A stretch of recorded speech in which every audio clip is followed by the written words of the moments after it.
Net Podcast. The Third Degree Net Podcast. Third Degree, the Third Degree Net Podcast. The Third Degree Net Podcast. Hello, this is Rex Watson, FC Dallas fan and longtime reader of thirddegree.net.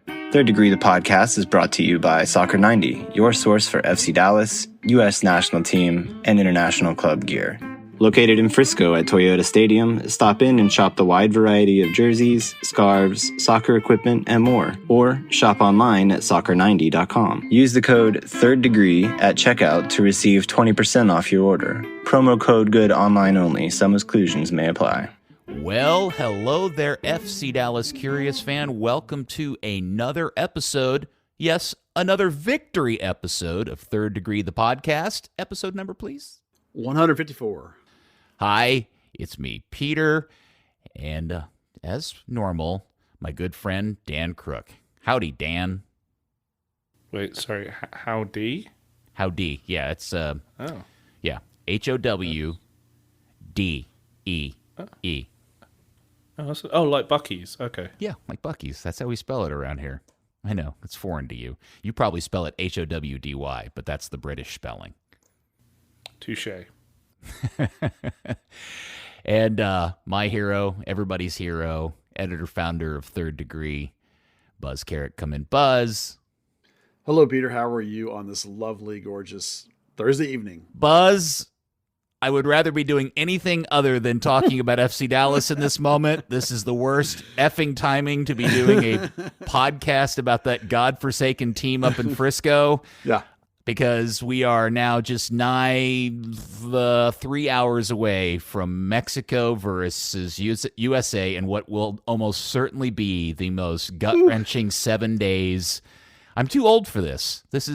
And now just watching Italy get knocked out by North Macedonia. I'm telling you, there's too many parallels, my friend. Too many parallels. Well, let me just say that the way I look at World Cup qualifying is you just always assume that the game in Mexico was a loss. And so if you get anything out of it, a point, a good game, whatever, it's a bonus. You can't expect that this game is going to go the U.S.'s way. And you should put it on the calendar that way when the whole damn schedule comes out. So if you planned on getting a point there as part of your qualifying, that was probably really poor planning. I'm not at all nervous about it because nothing ever goes right for the United States and Mexico. You don't even give two squirts, do you, Dan? Nah, not really. I kind of find it all funny. Dan's not over the 1950 loss to the United States 1-0 in the World Cup yet. Still struggling Yeah. with the aftermath of that world's greatest upset in the sport's history. No, it was that time that you guys won a game 1-1. Against you? Yeah. In the World Cup. Right through Mr. Green's legs. Yeah, I don't know why they ever put him in goal for England. He was shit at the best of times. Were you living in the States when that happened? No. No? Did you I cry? remember. No, it was just... no one really gave a shit. It was just, oh well. Did you throw something at your telly? No, I was at a bar and I took a sip of my drink and life went on. I feel like England fans, and obviously I'm not an England fan, don't live there, but from the outside, I sure feel like they've been betrayed so many times that now they just are like, we'll get them next time. Yes. You know? Pretty much. That was the worst part about the Euros. There were 15 minutes that I believed it was going to happen. It just happened to be the exact 15 minutes before the penalty shootout. I will say, however, one of my favorite teams of all time was the Gaza, Alan Shearer, Teddy Sheringham, England team. Was that 90? No, not 98. It was 96. 96. I like that famous Palestinian footballer Gaza. Yeah, with the chair, the barber chair, squirt water rude, bit. Dan. Yeah, no, Euro 96 was an absolutely magical time. That was a good team. Hopefully the 2026 World Cup will have that same sort of feeling here. Buzz has completely missed Dan's not so subtle shot across his bow. I'm just choosing to ignore it because I say Gaza the way an American says it. Buzz is not famous for pronouncing names. No. No, he's very famous for pronouncing. Yeah, I say it the way my gringo Texan butt says it, and you can just deal with it. Palestinian. Very funny. You've made me feel better, Dan. Thank you. I'm going to need that tonight. Wow. I have a feeling. Okay, and I apologize because really, like I said at the beginning of this, I'm hoping, Buzz has punched in the Disco Inferno theme because lo and behold, we are now on a winning streak. We being Football Club Dallas. Look who comes to town. Portland comes to town, and Dallas wrecks them on the debut of one Alan Velasco. And I'm just going to say this straight off the bat. Immediately, that kid single-handedly changes so many different aspects of this team that you see. I mean, right off the bat, body language amongst the team is different when he's on. They just look more confident with him. They play faster, more with more purpose. And I know Portland wasn't in the best of shapes and came out slow and sluggish, but man, that was a fun first half of FCD soccer. Yeah, first start for Velasco, not debut, but yeah. Again, Yeah, fair enough. Look, the kid is a magical talent. That's why you pay $7 million for him. There's no question. But it isn't just that he's talented. There's also, as we've talked about a bunch this year, he fits the system too, where O'Brien doesn't. And so that's as much a part of it as it is that the kid is talented. And as we talked about from the viewing and practice, the ball just glues to his feet. He is able to yank it and pull it and turn it in ways that most people can't. That's what makes him so magical. And if you go back week before, the goal he scored, everyone that watches that goal can't help but think Messi, right? So, I mean, that's like the kid apparently. The goal last week against Nashville. The goal the week before. Yeah. The one where he drove through, so it's that kind of thinking is what you think when you're watching him. He reaches you emotionally. Your soccer emotions get triggered because he has that kind of verve to him. So the whole team gets a lift when he's in, partially because he's going to play the way you want to play. You're going to play with those combinations. If you pass it to him, you're going to get it back. So everyone plays better, and it's an exciting time, and you can tell everyone's excited to be involved with the offense because it's working. Now, we'll check back in August and see if we're still excited when it's really hot, but right now, everything's going gangbusters. Dan, I'm assuming you noticed, like I did, that unlike O'Brien, Portland looked really worried about Velasco at all times. Absolutely, and speaking of O'Brien not necessarily being worried, he should be, because he is no longer the joint top scorer for FC Dallas. My prediction is ruined. Yes. Thank God. Yeah, it was a great night, and Velasco is living up to the hype, as you say, Buzz. But really, the other part of this game that I want to talk most about is the continued progression of Cervania, Cerrillo, and Pomacall, because as good as other things are working, at least in the course of these last couple of games, or specifically the Portland game, man, I really do enjoy watching those three kids play.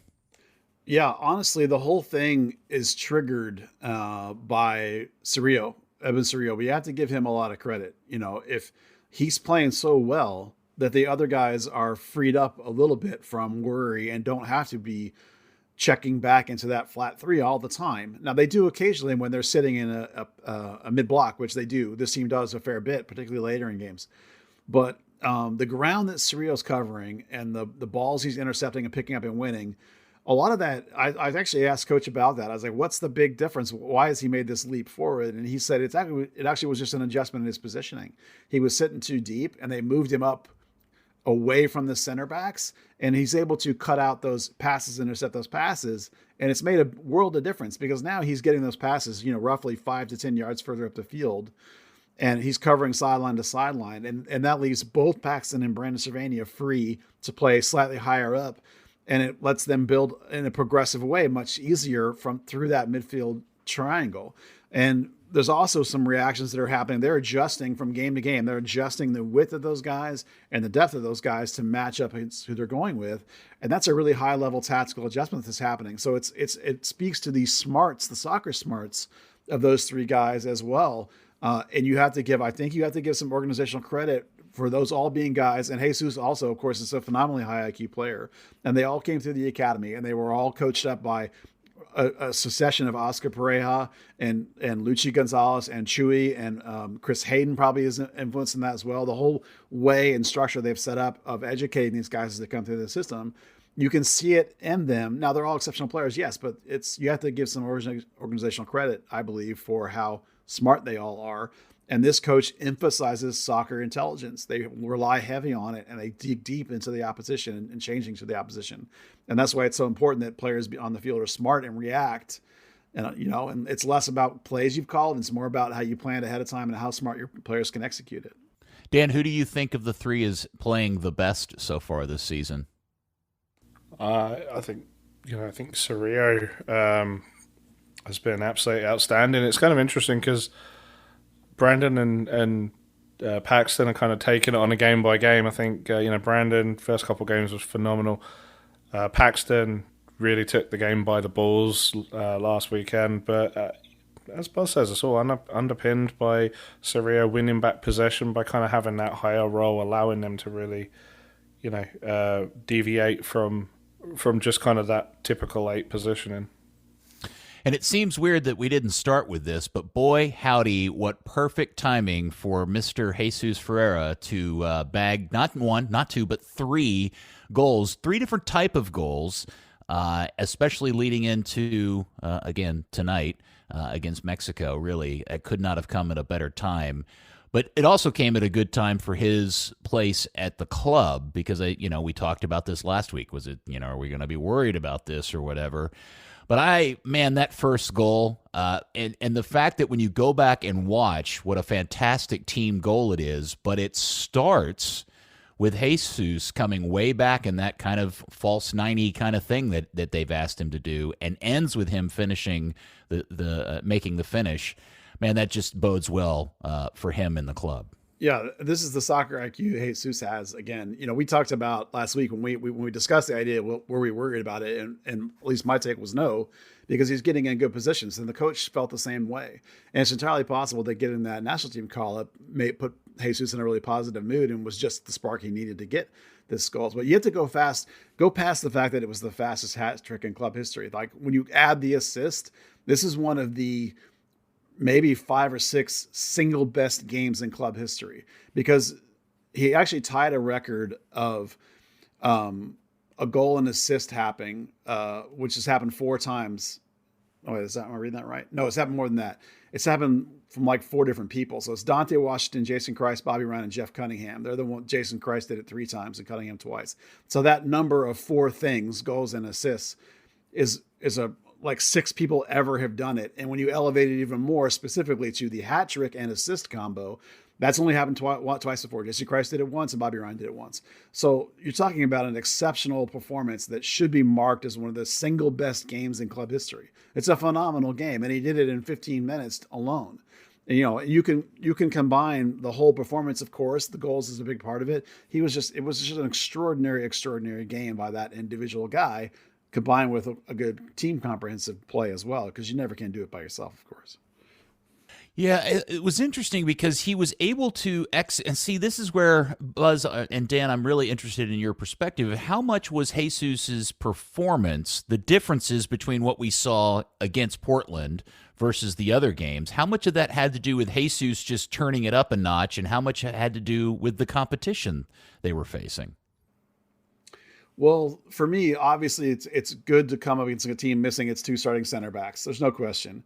But, Jesus has always been, had the ability, it's just a question of, for me, it was just a question of early season. You're still trying to work out the kinks with the guys. You got the new guy came in and looks really bright. Everyone's feeling positive. He got a call up.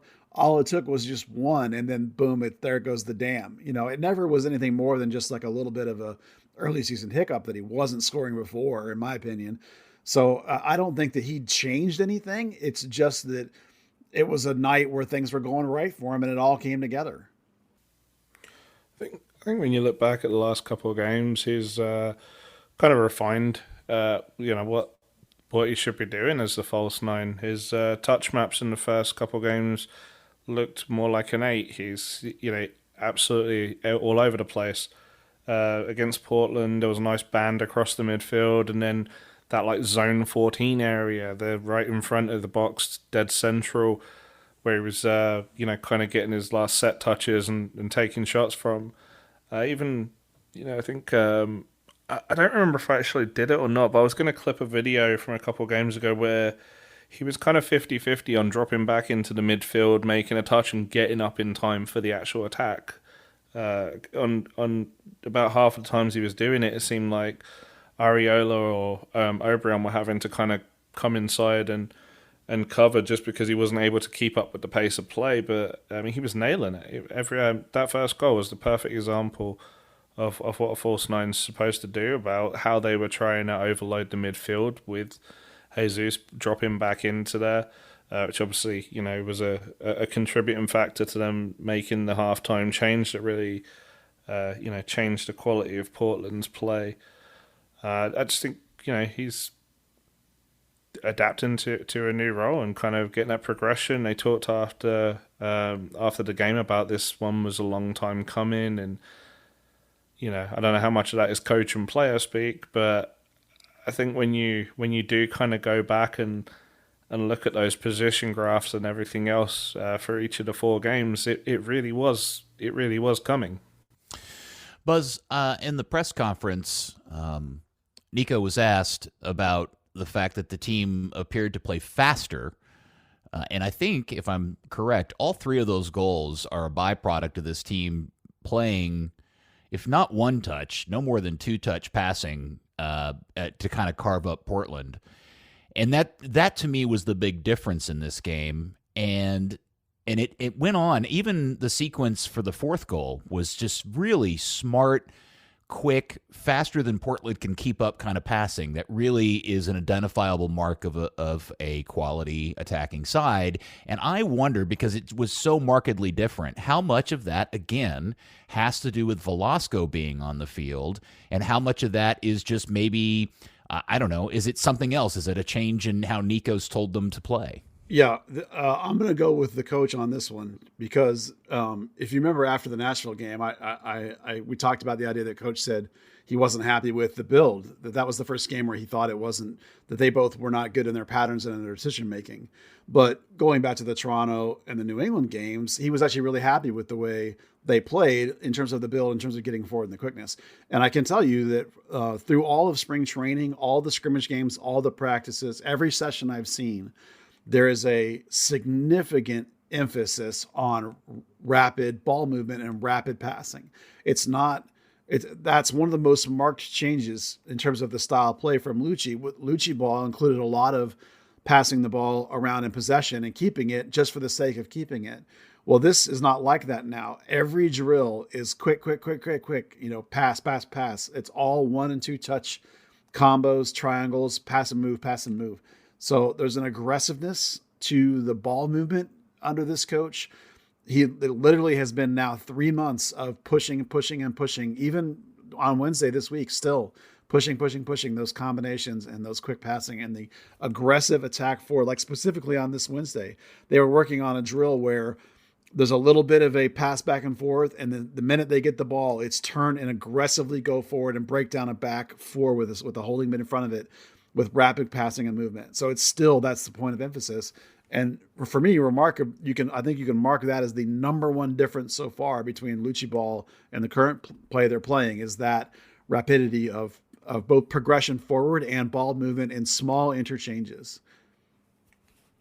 The one thing that really stuck out in my mind as an example of this is that first goal, because of the short passing, but it was Paxton's kind of like no look, lobbing across his body pass after finding that ball from Jesus into an open Velasco on the left-hand side that I thought really marked that's classic Paxton, right? Yeah. That's such a thing, but I don't think we'd really seen that out of him so far this year. Yeah. Look, this is not a trash Obrian thing, but Obrian's style is a vertical style, okay, right? You can get behind the defense, right? Well, can we agree that's kind of a style, right? Yeah, so of course. This rapid ball movement, when you put Velasco into the team, that's his game. So it's not a coincidence to me that Paxton has lit on fire the last game and a half when Velasco has come in, who plays this kind of game, and therefore enables Paxton to also engage in this kind of game.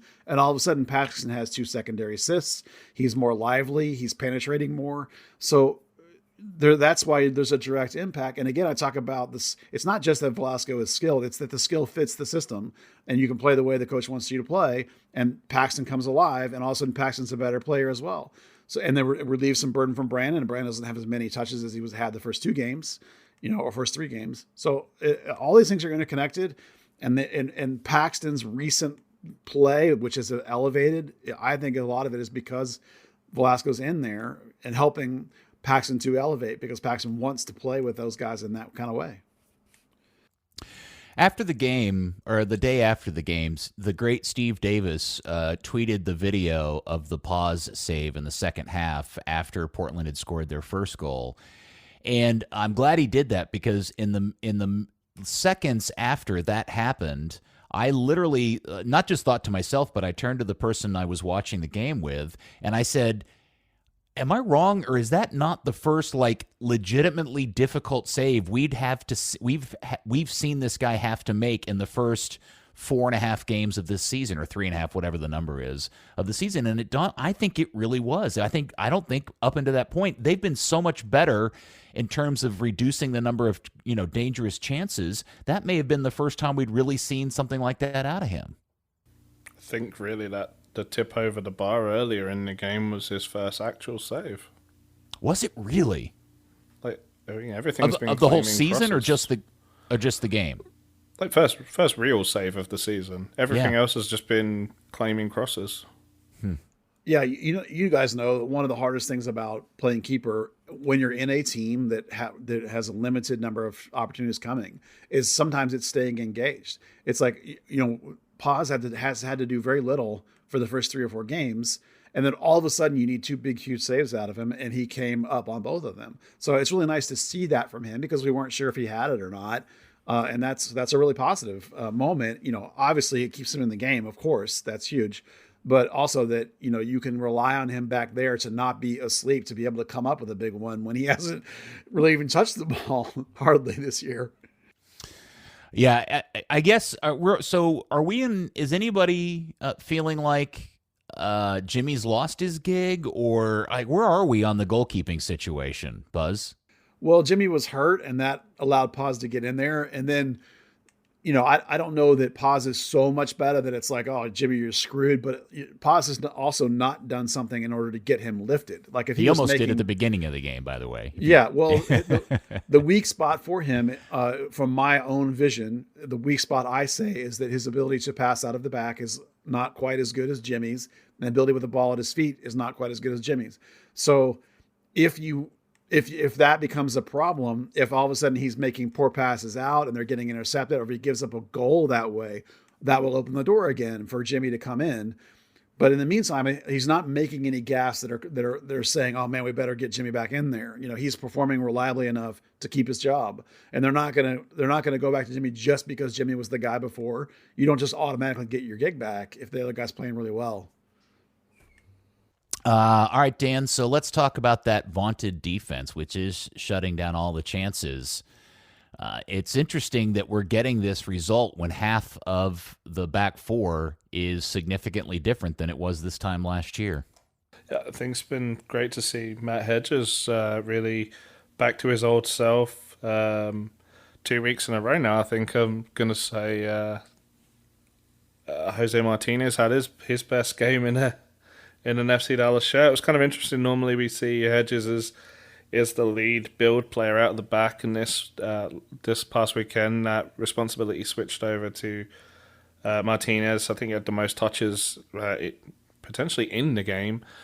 Progressive passes, everything was very high up, which is a nice move, particularly in that counter pressing style that Portland have, because it just frees up Matt Hedges to be the cover guy. You've got Farfan again, has been fantastic every game so far this season. I think Nanu wasn't phenomenal, but didn't necessarily need to be. Yeah, I mean, it's been fantastic to see, and then obviously again we've mentioned Edwin Cerrillo kind of being such a great cover. Those moments he drops back into the defense or is the shield from the midfield. I think yeah, it's been such a remarkable turnaround from last year, and you think about how great Nkosi Tafari was at times last season, and he's struggling to get any minutes right now. Can I talk about Nano since I trashed him last week? Yeah, of course. Yeah. So two things. First, someone said to me on Twitter, and I apologize I didn't look up who it was, to think of Ezra Hendrickson, like in terms of like the body and the way he moves, and that's a good shout because he reminds me. And somebody suggested that, he does remind me of Ezra in terms of how he moves. And the second thing is he made a run. I think it's about 10 minutes into the game. He made a run from basically his own box all the way to the other box, just maximum effort, busting his tail to get all the way up there. And if you do that kind of effort, you do that kind of things, you're gonna endear yourself to me. I'm gonna say, man, that's the kind of guy I love. I love that kind of effort. Now, I still don't love the way he moves, and as Dan said, I thought he was for the most part okay in this game. But those moments where you put in that extra effort like that, I'm going to give you a lot of benefit of the doubt that I have not previously, because you're doing that kind of stuff. I still think there's some stuff I don't love, particularly when I see him in training, or when you get into small space stuff, is a little clunkiness there that I don't love. But I'm willing to take a little of that. If you're going to give me end-to-end busting like that, then I'll let you have a couple clunks there, here and there. I think with Nani, when we saw his highlights from whatever the team before Porto was, when he was like, really lighting up the Portuguese league. His play was very expansive. He's playing those off foot crossfield passes, crossing well on either foot, shooting well off his left foot, which is definitely his weaker foot, and other than like you say, the runs, I mean, his hustle getting forward is outstanding. FC Dallas' style doesn't really seem to fit him as well as what he had in Portugal. But I mean, if he's putting that kind of effort in, it's kind of like watching Emma at right back. Similarly, as he's gonna definitely make up a lot of the ground just in that aspect. It's interesting because we've talked a lot about the thinness of the roster and center mid, but what kind of came to mind in this game was Nanu went down kind of late in the game, and I thought, oh, Emma's going to sub in for him, and then he came and he didn't go off the field, and then Farfan, who I think has been a fantastic addition, as you know, went down, and Emma had to come in and play left back. So 2 questions, Buzz. 1, do we have an injury update on Farfan? And 2, do we have an issue of coverage at those positions? 1, no injury worry about Farfan. Like I think I mentioned the week before that they held him out from sessions because of workload. And so like I actually predicted that they would bring him out at roughly that exact time because of workload, and that Emma would be the guy. So that was basically a planned substitution. But okay, because he had gone down. Yeah, on the broadcast, Steve said he'd been dealing with a bit of groin tightness, and he went down holding his groin a couple of times. Yeah, Coach said that he has a tiny bit of groin tightness. It's not an injury. It's just like early season workload stuff. So he's not hurt. You know what I mean? There's a difference there. Maybe people in the audience don't know that, but there's a difference between being actually hurt and just having a little. If you ever played at all, you might have games where your quad's a little tight or something, right? And it's the same sort of thing. It's a little annoying. And so like they knew going in, and I had predicted going in, that they were going to lift him at a certain time. And then the problem was that Nanu did get, as you say, point 2, Nanu was getting tired, and they wanted to try and push him deeper, but they felt like they should take him out. Right. But then they couldn't because they needed to take Farfan out. So like for sure, absolutely 100%, there's a coverage problem there in the sense of ability to trust anybody yet. Because, Eddie Munjomba has been on the bench some because he can theoretically play right back, left back, or right wing or left wing. So like there's a lot of versatility there in an emergency, but that's not the same as trusting him enough to actually putting him into a game for either Nanu or Farfan. Now, Ema can spell both those guys. And so ordinarily you don't need to sub both of them, so that's when you run into a problem. Isaiah Parker, who I've raved about, is, he's still like you have to compare him to like when Reggie came out of UCLA after 1 year. That's where he is. He has tons of talent, a big, huge upside, but he needs to play with North Texas for maybe half of this season before he's going to contribute to the first team. So right this minute, they're light on the outside. They can do something like put Tafari out there. He's got that in him. And then the new guy, Quinones, the new center back, he also has enough of a vertical component now that he's, I want to talk about him again later when we get to the training part, but I think he's going to be in the mix a little bit, potentially as a outside back sub if you have to use him. So I think that coverage is getting a little bit better as of this week, in fact, because of that guy. So it definitely is not something that's locked down in terms of how it will go. And actually having two outside backs on the bench is not necessarily something you might have had anyway, because you rarely would sub both of them, So it's not an overwhelming concern, but there's a little bit of concern only because Parker is really young and Munjoma has not earned his way into this coach's trust yet, which is not to say that he won't. He might, but as of now, he has not. So that's something to watch a little bit too. Let me just say that Emma on the left very much gives me Ryan Hollinghead on the right vibes. Yeah. No, it's not an ideal situation. He's not a left-sided player, although he did play left wing a fair amount at Wake, but not left back. So it's definitely uncomfortable.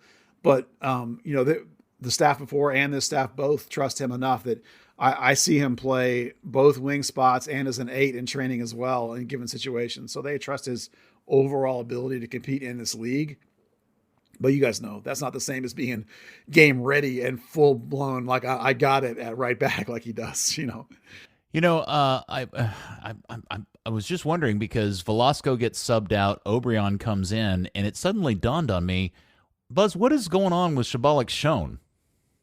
Well, he missed a fair decent amount of spring with call-ups, and then so he was behind on fitness and then behind on trying to get the system. And then, Velasco came in, so they're trying to, basically there's an overloaded wing. They brought in two big-time players at the position he plays. They brought in Areola on the right, and they brought in Velasco on the left. So that's two check marks further down the depth chart, and he's going to have to fight his way up the chart and get in there. He's going to have to fight his way past Obrian basically in order to get minutes. So he has now migrated to the bench. At least I don't remember him on the Portland game or not. I know for sure he was on there the game before. So I think he's close to being in there. It's just, young, got to keep working. He didn't have as much time with the coach. All that kind of stuff kind of piles up. So obviously the first couple of games, he still had that calf strain, came back to the bench for Nashville, and then missed Portland. Was that just a coach's decision or was that injury? I don't know that he's injured. I think it's just coach's decision in the sense that like if you miss enough time training and if you miss enough time with call-ups, if you're going to have another call-up coming up, the coach is not necessarily, you're not in his first thoughts as to who's going to be coming into a game, and there is only a certain amount of room on the bench, and you have to plan for eventualities of who's going to come in this or that situation and who can cover multiple positions. Like Khalil, for example, I don't know if he was on the bench or not, but Khalil right now is training as an 8 a lot. So he adds a dimension of I can 8, I can wing. And like Munjoma, who has made benches before, like I said, multiple positions. So it's not always necessarily that Shun has been bad. It's just that Shun hasn't been here as much to get himself into the coach's trust wheelhouse. And, he only has the one position that he can play right now, which is basically left wing. Or you could probably put him on right if you had to, but really he's a little one-dimensional. And that makes it harder to fit him into the bench if you're trying to manage eventualities. And one thing I can tell you for sure about this coach is that he's a micromanager of games and tactics. Like he heavily, heavily adapts what they're doing to the opposition. And that includes like the roles of who he's going to picking and choosing, off the bench and even in games. So I'm not worried about Shun. I think he's got plenty of talent. I know the organization loves that U22 initiative because Shun showed so much last year. So I think it's just a question of him playing the way the coach wants him to play, and he hasn't been able to get on that when you're hurt and you're called up, like you guys know this, you go to a national team for a couple of weeks, you come back, you've forgotten what you're supposed to be doing, right? And it takes a couple more weeks to adjust back, and now he's going to be gone again, or he was hurt again. So there's just a lot of things conspiring against the kid right now. And, one of the things that I think this is a good sign. I think it is. We've been through all of this, these games of this season, and we haven't spent a tremendous amount of time talking about Paul Arriola. Dan, since you were the one that questioned him maybe the most, how are you feeling about Paulie Nips after all of this? Pretty damn good. Pretty damn good. I think this question was in the podcast just so you could call him Paulie Nips again. Yeah, I actually have it written down. How do I get in Paulie Nips into? By the way, there are already in existence T-shirts with male nipples on it. You just need to add the word Paulie on top of it, Buzz. I've done some research for you. Oh, thank you. No, seriously, Dan. Is it a good thing? What does it mean when we get through this time and the team is playing pretty well, and the big trade for a national team player has resulted in a guy who has been legitimately solid, not outstanding, not like a game changer, but has been completely solid? Does that mean? Is there something to read into that? No, I just think it's a byproduct of someone who's come in and hit the ground running. He's talked about being almost like an ambassador to Nico's style, to the guys that haven't played under him before. He's obviously was mentioned by Alan Velasco as calling him while he was still back in Argentina. Producing on the field, got his first goal, got the assist in the first game. Just been reliable. The reason, we haven't been talking about him because he's been doing everything right. Whereas, maybe we were talking about how Obrian was, not necessarily linking up well with Arriola or Jesus. It's just, with the sum of products of things that have been surprising. I think he's just kind of not been one of those great surprises who's come in and, has he lived up to $2 million? I don't know, but he's lived up to certainly, being a blockbuster trade for FC Dallas. I'll add real quickly two things. One is he leads the team in key passes, which is like a scoring creating pass, right? So he has 9 that leads the team. And number 2 is I'm just going to double down on what Dan said about the leadership of knowing the system, knowing the coach, and being able to integrate the system and pass on the system both to the English and Spanish speaking kids in the team, and offering some work ethic. And this is how we kind of all that jam. I think you cannot undersell. You remember I talked about him being captain, because he has a lot of the more talking qualities that Hedges lacks. And I think so. I don't think the leadership alone for me made the $2 million trade work. Yeah, and specific to that, and I can't remember if it was the Portland game or the Nashville game, but there was a moment where there was a moment of controversy, and there was some questions being directed at the referee and a discussion being had about somebody, something not going their way, and the person conducting the discussion was Paul, not Hedges, who was 40 yards away and wasn't making the captain's effort to go express his opinion, but Paulie was, and that stuck with me there. So I think that you've got something on the eventually Paul's going to end up being captain of this team idea that you started with, Buzz. Yeah, he has all the qualities I personally think a captain should have. And listen, I have no disrespect to Matt Hedges. I'm perfectly happy that he's captain. He's earned the right to be captain on this team for as long as he wants to be captain. But the one negative about him is that he's a quiet leader. He's not a vocal, demonstrative leader. He tries to be, but it's not in his nature.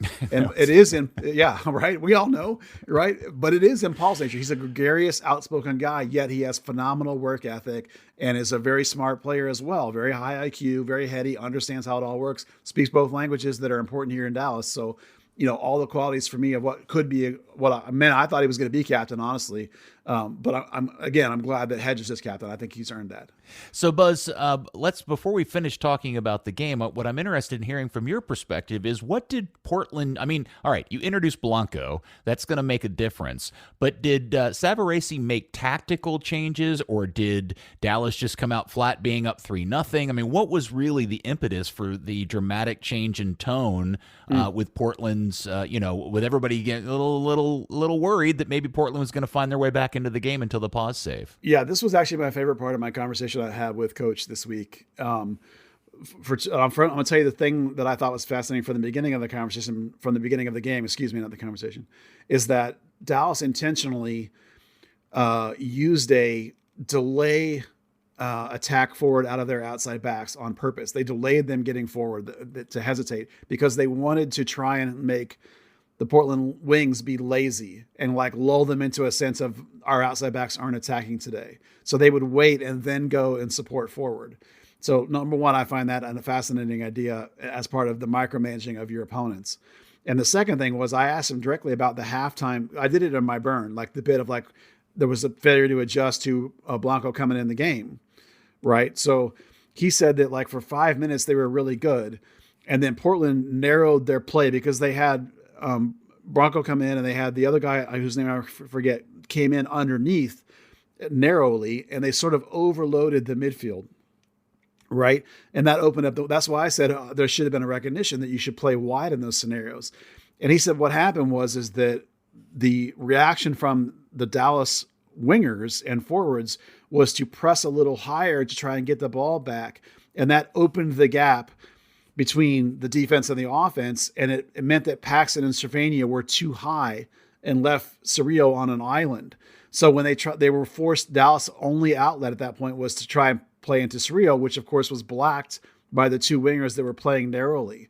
So they adjusted formations in order to solve that problem and able to have a flatter midfield and tighten up the space. And then they were able to build out much better. Now, of course, Portland was better the whole second half because they're down and they're chasing, and Dallas is playing conservatively. That's part of it too. And they did have better players come in. So there's a double adaptation there from the coach in terms of the formation and recognition that space was the problem in order to compress it back down so that there was more outlets than just Cerrillo. And that's why there was so much problem for 15 minutes there as they got that adapted. And the fourth goal helped solve problems too. Yes. Yeah. When you play, if you look at that XG chart that people do, well, I'm not a huge XG guy, but the trends in those charts are telling. And most of the second half, they were having better XG opportunities. And then here's the outlier counter goal by Dallas, which of course puts the game completely out of the way at that point. So, getting the extra goal is a big reliever of pressure, and weathering those first 20 minutes when they came out really hot. Getting through that phase was really important. So lots of good signs that there's for sure, not just halftime adjustments, but oh goodness, the other team adjusted to something we didn't see coming, and quick adjustment within 10 minutes. I mean, that's really nice to see and hear about a coaching staff, I think. Yeah, if you haven't, go back and watch that fourth goal, because Paxton does a tremendous amount of work to kind of get that thing going. And when the goal is scored, he's actually laying on the ground. He'd been kind of taken out, and his celebration while laying on the ground is pretty tremendous. He's you could tell he was really proud of that particular goal and what it meant in terms of the game, because it kind of just killed everything off, and that was a really nice moment. The other parts of the game, not necessarily on the field, that I wanted to mention. First off, I got to tell you, I was when this is a little bit of kit nerd talk here for a second. If you guys don't mind me interjecting that here in this weird part of the podcast. When they were introduced online, I thought the Portland Rose theme, whatever we're calling those kits, looked pretty good. But in person, they're awful. They're terrible looking. The two color choices of that shirt in person, it literally looks like grandma's curtains. It's just not. It's not pleasing to the eye in any way, shape, or form. Yeah, it's kind of washed out. It doesn't pop, right? Yeah, I mean, what's milk? It's kind of like Pepto-Bismol pink. Yeah, it's not good, and it's just not a good color. And the rose design is too vague to understand that that's what it is. It just looks like weird smudges in brown on Pepto-Bismol pink. And I hate to say that because I thought I was looking forward to seeing them, but I was really disappointed with their appearance in person. Dan, over to you. Gross. Why do you think they're gross? Oh, I mean, I didn't get to see him in person, but okay, it's that's just, right. You weren't there. Yeah, I'm saddened to hear that they're more Pepto-Bismol. They kind of look like a nice, light pink, but I don't like the way it's. The thing that always got me was there's one of the rose patterns is like dead center of the collar, and it just kind of looks like it frames somebody's head in a wrench. Yeah, there are moments where you look at it and it looks like somebody was eating a melty Hershey bar and it's melted all over their shirt. Yeah. It's weird. It's not my favorite. Now, the other thing that we should talk... because it's sorry. The second color's like a burgundy that in some lights looks brown, in some look blue, in others look black. It's kind of like that second purple on the Seattle kit where no one, until you see like a real up close photo, you're like... Right. What color there's is purple that? in there. Yeah. That's a good point. And maybe in the sunlight, that shirt and that whole experience looks different. But under the lights at Toyota Stadium, it was not impressive. In fact, it was disappointing. I feel like that's a shirt that's designed for people to wear to a bar rather than look great on a field. You know what I mean? Like it's a social kit, not a on the field kit. Yeah, fair enough. Now, I do feel like we do need to take a moment to recognize something has happened on last Saturday that I'm fairly certain has never happened in the history of Toyota Stadium, which is a full-on sellout for the third game of a season. Now, not the third sellout, it's the first sellout of the season, but to sell out the third game of the season, sellouts are so rare at Toyota Stadium. You could literally count them on two hands, maybe even one hand, regular season games at least. So I thought that was pretty fantastic that some of the stuff that they've been doing in terms of marketing and getting some excitement on the field appears to be working. Well, the cynic in me will point out that there were fireworks, right? And $10 tickets. Yeah. But I thought they were $25 tickets on the east side. Isn't that the March they deal? did both. They did a second deal as well. Yeah, the 25 included okay. $15 of merch of stand food or whatever. Stadium cash. So here's my thing. If in fact that's what it takes to get that thing, that vibe that was really fun that night, and I'm sure the fact that they were up 3-0 in 30 minutes helps that a lot, right? Yeah. Like that could be a really morbid place with 19,000 people on if they're down 3-0. But they've got to, I hope that this new marketing guy talks them into doing these ticket offers more often. And I know the math is weird, but I still have to believe that 18,000 people at $25 and $10 from some seats is still more money with all the concessions and parking and everything than 13,000 people at $40 a seat. Yeah, me too. And here's where I will give them a whole lot of credit, because I saw some random person today tweet that they had gone to the game, and after the game, they got a call from FC Dallas saying, "Did you enjoy your experience? Would you like to come again?" Now, it's possible they've done that kind of stuff in the past, but to do it following up a sellout like this, where you maybe had a bunch of new people come because of the fireworks or because of the cheap tickets, and getting people engaged, right? That's the whole thing, right? Get people to come to the stadium and enjoy themselves, game experience, right? We talk about it all the time. Following up on that, hey, nice job. I'll give you credit for that. So the thing, they've always done like a follow up, but the follow up in the past, and thinking back, times that I've had that follow up, or friends have had that follow up after like going to a first game, it's almost like harassment. Like, yeah, let's get you that season ticket. Like, not just, hey, so what did you think? Did you enjoy it? Like, let's build a relationship. I want to be a ticket rep. Yeah. Well, that's just having the right sales leadership in place and understanding the right way and the wrong way to pursue sales, and also a byproduct of largely having salespeople that are very young and inexperienced and making sure they're trained properly. So, if they're doing it right, then that's a good sign. Yeah. This person tweeted out that it was a positive, that the person that they answered, yes, absolutely, I had a great time. And so to me, like to see that kind of thing, I've not really seen that very much before. So I think there's a payoff happening. of, yes, they got people into the building, but yes, those people also had a good time. So as you say, maybe winning is a big part of that, but it's all part of building a fan base that we've been talking about for 25 years. Yeah. Here. Well, I know that neither one of you were able to go, but I will tell you, after attending these games now for 25 years in 3 different locations, there was a different vibe Saturday night than I have experienced in quite some time in that place. And it was before the game. It was before the goals. It was just, there's something a little different. I'm not sure what it is. I don't know. It was just different, and it was great. Of course, it took forever. I mean, here's the problem. And of course, there's always a but from me, right? Here's the but. There's 2 buts, actually. The first but, the first but is when that place has a sellout on 3 sides, the empty north stage end becomes even more of an incredible sore thumb sticking out. It's ridiculous how bad that looks, and what an annoyance it is that end of the field is completely empty. It's a real disaster, and they've got to come up with some sort of temporary solution for something to go over there, because now it looks like every other car dealership in the Dallas-Fort Worth area that doesn't have all but 2 cars to sell, right? That's what it looks like, and it drove me nuts. The second but is when that facility is full, it suddenly now reminds all of us of all of the really weird design elements that they put into this thing that expose it as a really poor game day experience as a facility, because it can't handle the number of people it was designed to handle in the first place. Like, the flow of traffic is really weird.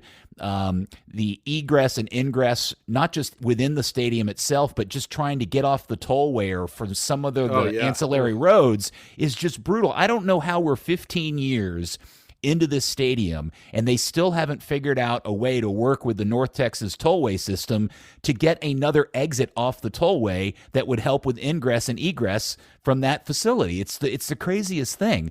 When you're coming up the tollway an hour before the game and you know it, you can tell what kind of crowd it's going to be, because the line of people waiting to get off at Main Street at the tollway can back up for a mile or so.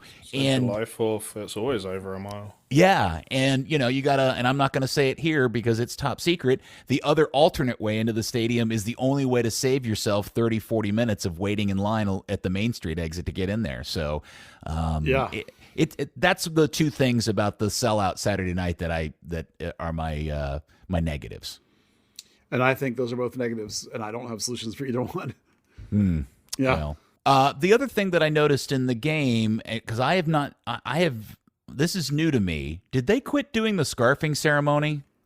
Yeah, I believe they let it sort of just pan out after, somewhere in the pandemic, they just sort of let it fade out because they couldn't do it because of that. And they just sort of, let it go. They also just weren't getting good people for the longest time. It was like, hey, here's someone off the Cowboys practice squad. Every week. Because it seemed like, such a long time ago that they had Dak, I guess, was the last, really good scarfer, which is the whole point of it, right? It's you have a celebrity that people want to come out and see. It's weird because when the scarfing ceremony was going on, I think I found it kind of weird and silly. Part of it is the location of the statue and the timing of it and all of that. But now that the fact that it just it's kind of like the season ticket holder sales checks. The fact that it just kind of evaporated and went away with a whimper. Yeah. Is kind of disappointing. I didn't know that it had gone anywhere. I was kind of surprised by all of that. That's crazy. Well, on the other side of the coin, I do like the cowboy hat man of the match thing. That's fun. Yeah. That's great. And I think the players kind of having a cartoon cow branding leather. Yeah, that was a bad miss. That one. The hat's better, way better. Yeah. Please save me. Very good. All right. So Dallas ends up beating Portland 4-1. Am I wrong in saying that they're up to, 5th place in the West? Is that right? I had it open. Let me double check. They're 5th, 7 points. Technically tied for 4th with Austin. Oh, I don't know. My nose might start bleeding. The elevation up here is so high. It's a little hoity-toity up here. Well, they have had a fair number of home games. Listen, we talked about how this schedule had a brutal start, and they've done a nice job with the start. They've gotten some points off of some teams you might not have predicted. They've gotten a solid performance on the one road game. So, things feel pretty good about where they are in the standings, considering how tough the schedule is. Yeah, and lo and behold, there's a good chance that there may be more than a few Dallas players with Dallas ties, directly or indirectly, on the field for the United States tonight. I think the Athletic had a lineup that I had at, 4? It had Paul Arriola, Jesus, Kellen, and I think Reggie was on there too. Maybe not Reggie. I can't remember. Yeah. Yeah. Well, possibly, yeah. Yeah, that would be crazy. All right, in Mexico for the important World Cup qualifier. That just blows my mind. Dallas's next game isn't until next Saturday, the 2nd. Now they're in Chicago, and they get to face Shaqiri. Yeah. Awesome sauce. And then the next game after smack that him is with the brimstone cup. home against Colorado is the game after that. All right. Anything else about Portland, that victoire, before we move on to other things? The only just that they continue to have efficient shot on goal. Like today, this time it was 14-8.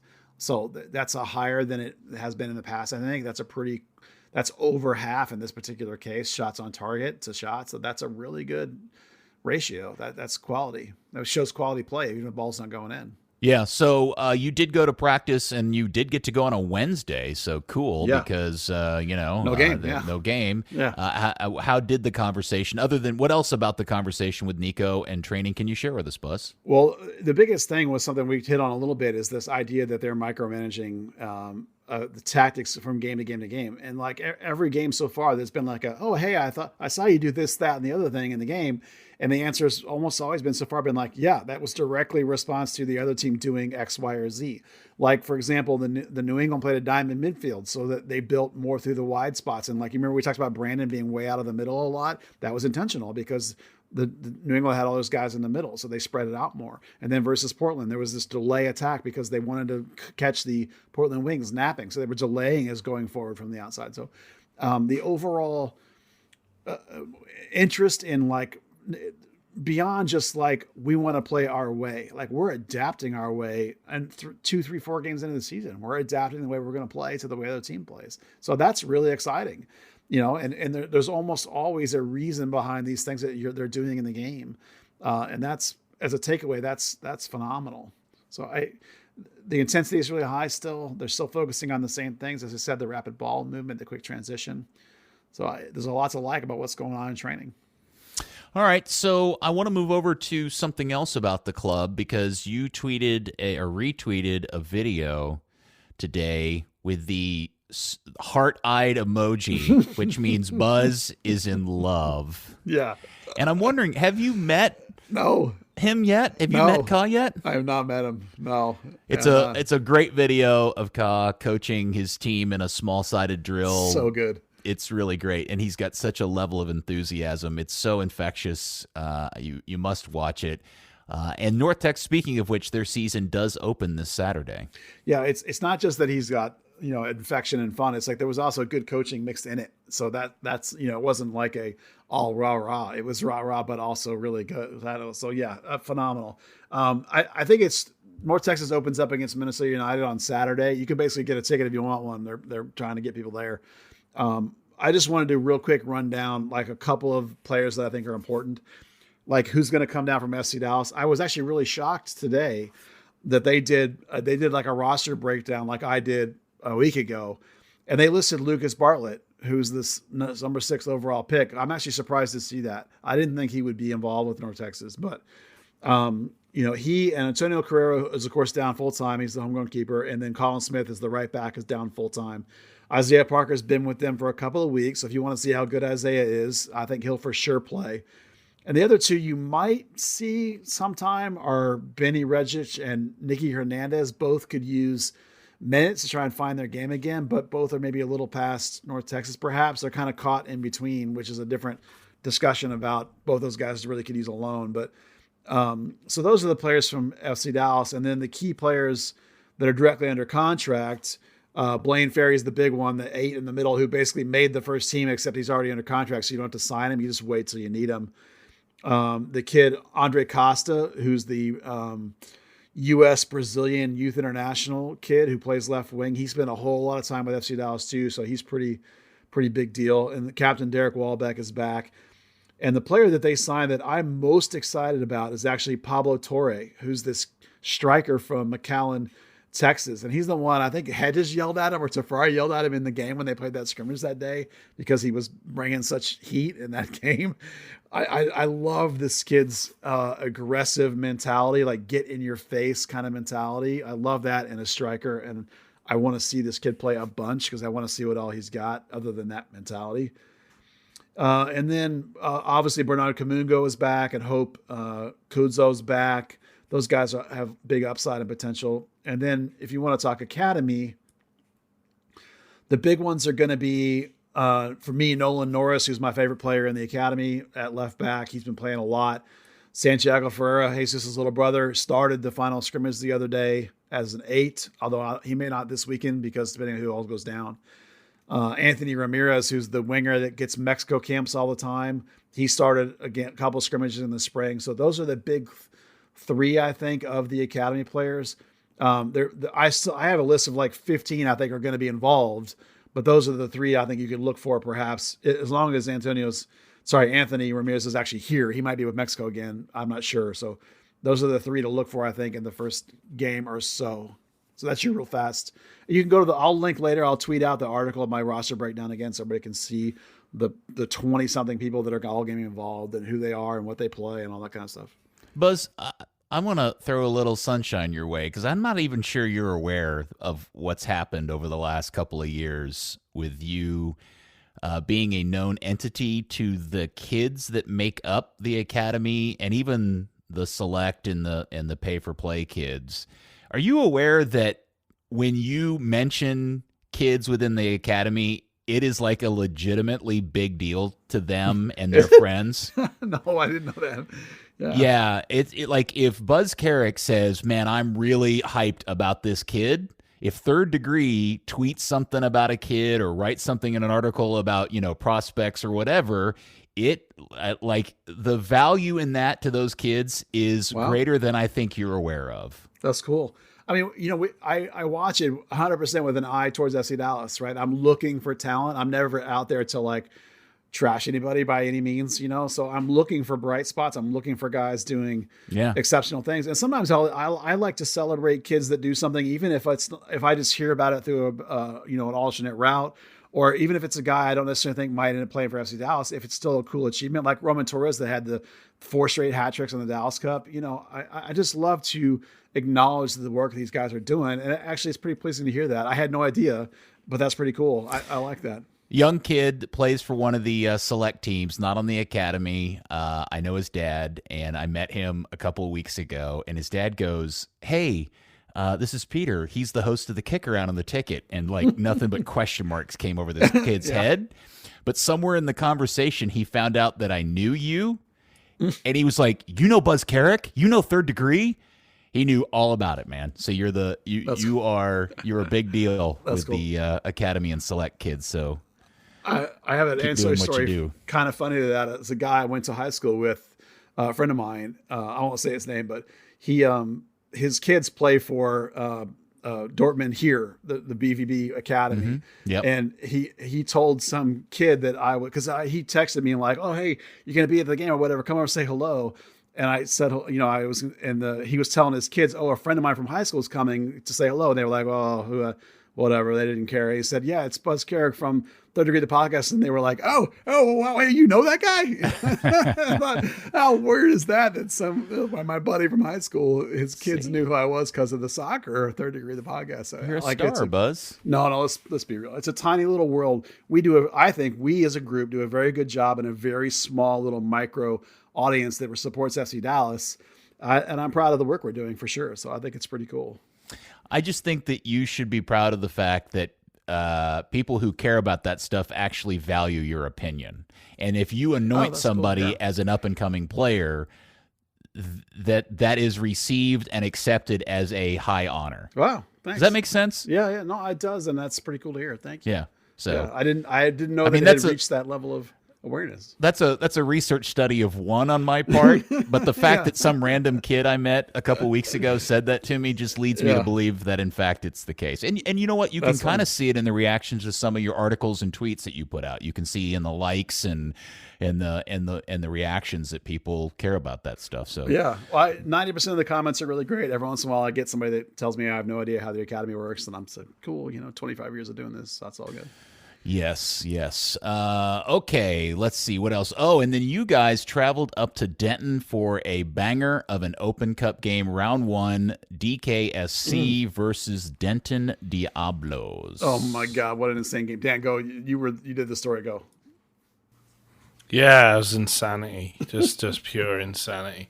You're in Denton. They've been talking about the Cup for the last couple of years after qualifying in 2020 originally.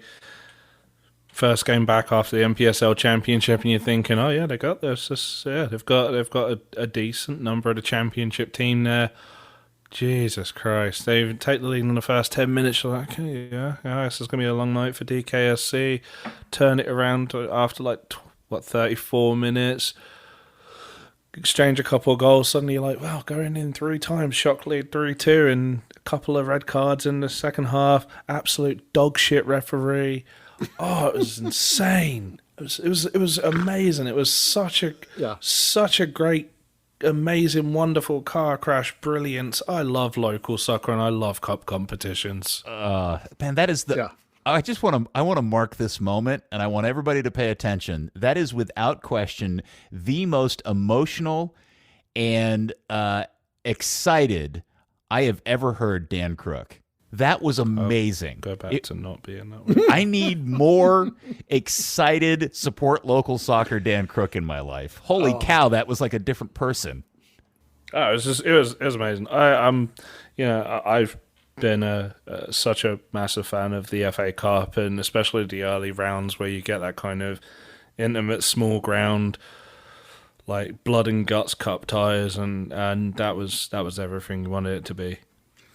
Yeah, I'm gonna go on a tour of non-league grounds in England someday, and I'm gonna make Dan go with me, because I have a feeling that'll be way better than just trying to do it by myself. I need to add to my count. I think I'm only at 125 or something. So I think I found my guide. Excellent. Now, hey Buzz, there was I watched the first. It was so weird for me to be able to turn on ESPN Plus and actually watch this game live, and I only watched about the first 10 minutes up until I think that first goal by Denton, and then I had to turn off and go do something else. But there was a female referee, and she looked pretty young. Did I read in your notes somewhere that part of the reason why a guy got red carded is because he called her a bitch?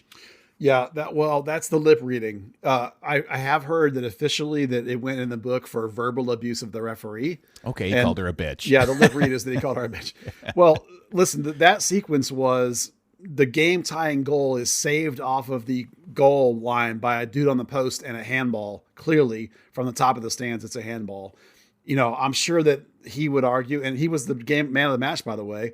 That guy, he had a phenomenal game. Juan Ramirez actually is a former FC Dallas Academy player.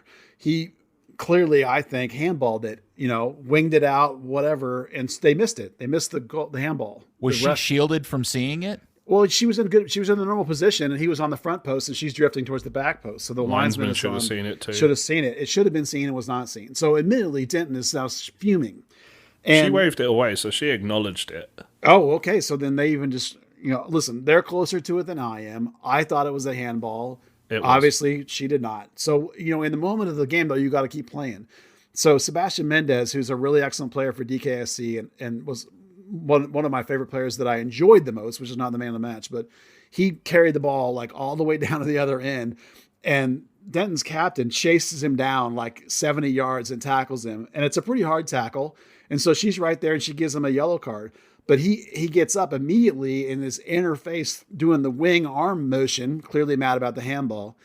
And she starts backing up, as you do, to try and disarm. And he keeps coming and coming and coming and coming. And then finally he drops the B word. And so she whips out the straight red on him at that point, and he's gone. Good for her. You can see it coming. over, like, because he chases him down the whole length of the field and then gets up, and it's like 10 seconds of him screaming at her that she finally, yeah. I'd love to see the charge sheet, because he chest bumps her just before the yellow card. So I was like, was that for the foul, or was that for making contact with the referee? Yeah. There definitely was more contact than you want to see with a referee ever, whether it be hands or whether it be like he was right up in her face. I did hear through the officially, not unofficially, I heard, that it was the verbal abuse that got him, and I admit that clearly he was really mad, and it ended up, I don't know that it cost his team, like not getting the handballs, what cost his team, because there wasn't like another goal after that, but it really being down, because they were already down a man, and so was DKSC at that point. There had been 2 red cards prior to that, but it really killed their opportunity to get back in the game for the most part. But it was a crazy good game. It was so much fun. One of my favorite parts of the sport of soccer is that moment where you can see a player who feels like he or she has been aggrieved, and the ball and a particular player is getting away from them, and you can see them chasing them down the field, all of a sudden everybody in the stands like, uh-oh, something bad's about to happen. Yeah. And that's one of my favorite moments in the game, when you're just like, uh-oh, what is this person about to do that's not going to end well for them? Because you just can tell the red mist has overcome them. Yeah, and I'm sure that sounds like one of those moments. Oh, yeah. I love those moments in the game. It gave me big Peter Welpton over 50 vibes, frankly. Who? Me? Yeah. Loss of control? Oh, no. What? Okay. I'm very mellow. And one more shout out from that game, by the way. I want to give a shout out to number 14, Brandon Serta from Denton, who was the other player that I really enjoyed watching. If you're old enough, he was basically Preki for them. Right, like the left-footed wonder. He played on the left side of their diamond midfield in the first half. The second half, he went to the right because they were down a man. But the defense breaking pass or the 30-yard bomb of a goal, that kind of taller and physical and lumbering, but yet still dribbles like 8 dudes. I had so much fun watching. So those were my favorite 2 to watch, were Serta and Mendes for DKSC, and then the man of the match, as I mentioned, was Juan Ramirez, who was basically the playmaker for DK and basically ran the pace of the whole game. He was excellent. So. See, I'm betting that all 3 of those kids are more proud of the fact that you gave them the call out than they did our winning the game. No, they get to go against San Antonio now. When is that game? April 5th, Dan, is that right? 5th, yeah. So, Dan, what I want you to do, please, is tell the story of the wheels-off U.S. Open Cup game that you described on the Discord, because I had not seen or heard this story anywhere else, and so would you please share that with the pod listener, because it's pretty damn fantastic. Yeah, so I was doing double duty the other day for Josh Shakala's the Cup.us, and so there's a Slack channel for that, giving updates and stuff. And so South Carolina United, who have a USL League 2 team, they were hosting North Carolina Fusion under-23s. Now, there was a rumor going around the day before the game that South Carolina United only had 15 players eligible registered. They turn in their team sheet before the game, an hour before, as you do, and only 10 players were actually registered. The 15, they'd registered with USL League 2, not with US Soccer. So quietly, they're like, okay, we'll forfeit. But hey, let's play a friendly anyway. They don't tell anybody. The broadcaster thinks it's a US Open Cup tie. The crowd thinks it's a US Open Cup tie. The reporter for Josh's site, the report's still there as if it was a legitimate US Open Cup tie. So the South Carolina team are leading pretty late into the game. And then, it goes, there's a late equalizer, it goes to extra time. North Carolina Fusion win 3-1 in extra time. Well, then this morning, it all comes out that it was a sham. There was never a US Open Cup tie. It was a forfeit. It was a 1-0 result. But you play the game, you don't have to give the ticket money back. You play the game, you don't get in trouble with the broadcaster. And what a complete little cloak and dagger bait and switch, God knows what backhander brown envelopes load of bullshit that is. Wait a second. So the 2 teams knew that they were playing essentially a pickup game. Yep. Did they not? Because, okay. The U.S. Soccer match commissioner, so the guy reporting for Josh asked the U.S. Soccer match commissioner what was happening, and he said, this there's a possibility this may happen. And then once the team sheets were turned in, he asked him again. He was like, nope, it's game on. Wow. But knowing that the game was not going to be official. Yeah, so effectively, nobody knew until US Soccer put out the email of all the recaps and stuff and said, unfortunately, there was a forfeit in this game. I love the Cup so much. That's insane. So, watch Josh's site, thecup.us, in the next couple of days, because I know they're trying to catch up with South Carolina United and US Soccer and try and get a little more on the story. The U.S. Open Cup game that wasn't. Fascinating. All right. Wow, that's bonkers. And I'm sorry. And you said DKSC plays San Antonio on the 5th, and it's at San Antonio. Yep. Time to be determined, as far as I know. But yeah, they'll go down there. I'm going to try and go. I think I'm scheduled as a 7:30. Okay, there you go. What day of the week is the 5th? I believe it's a Tuesday. Is it? I thought Monday was the April 5th is a Tuesday. Okay. All right. Yeah. We'll kick ass. I'm hyped. All right. Well, thanks for, it actually turned out to be okay to do this. This was a nice diversion from being a complete nervous wreck about 9 p.m. because now it's a little after 7 and I can go eat dinner. And there you go. You're welcome. Yeah. Thanks, Buzz. I appreciate that. Hey, for you, buddy, anytime. You're a good friend. All right. Anything else, fellas, before we finish this thing up and do the dismount? That's a lot. I mean, we got to save something for next week. Okay. I will save for next week my updated calculations on the total number of wins, playoff wins, and championships of now 129 years of pro sports ownership by the Hunt family. There's you a tease for next week. That is Check a tease. that out. Yeah. All right. Yeah. Dan, you want anything else? You want to do anything else? You happy? You ready to go? I'm just reliving Cup ties now. Yeah, man. I loved Excited Passionate Dan. That was fantastic. That's the high. By the way, that's the moment of the pod right there. I'm awarding it to you. Thank you. There was also another. There's a protest been lodged as well by I think FC Motown over the concussion sub rule. So that'll be fun. Somebody else. Did somebody fake a concussion to get subbed? I think. I've been waiting for this to happen. I think a concussion sub happened, and then they brought the player back on. Somebody else is appealing over an ineligible player being subbed on from one of those games too, a different game. So lots of chaos in round 1. Shady. They need to get my friend Andy Swift to be those match commissioners because that's he does that for CONCACAF, and he's really good at it. And maybe they need somebody of a higher quality and caliber to do those Open Cup games. They need to put him in charge of the whole Open Cup. That'd be what I would say. Man, I agree with you there. I totally agree with you. Okay. Well, thank you, Dan. Good stuff. Again, you are the star of the pod this time. Yay. Such enthusiasm. Yeah. You're making me rethink that, but okay, whatever. Buzz, thank you, man. Appreciate it. Enjoy your week off or whatever you're going to end up doing since we don't have a game until next weekend. I'm going to go watch North Texas Soccer Club play, as all good FC Dallas fans should.